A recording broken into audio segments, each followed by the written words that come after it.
Turbo Camry, part 18.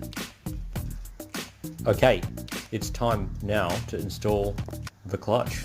This is the flywheel going on. Put the flywheel bolts in there. They get done up to about 120 Newton meters or something like that. Click on the torque wrench, and then we put the actual clutch plate on. This one's a ceramic 6-puck clutch, and it's got to be centered using that centering tool. That's what we call the pressure plate. That's going on next. That's the highest rated pressure plate you can get. Makes the clutch nice and tough.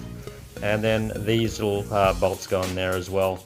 So they're only going up to about 20 Newton meters each. They just hold the clutch pressure plate on there. I'm trying to do these up with elegance, and I happen to drop the wrench here. Yep, nice, as you do.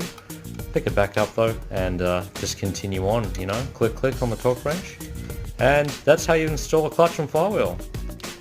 Alright, good, bye.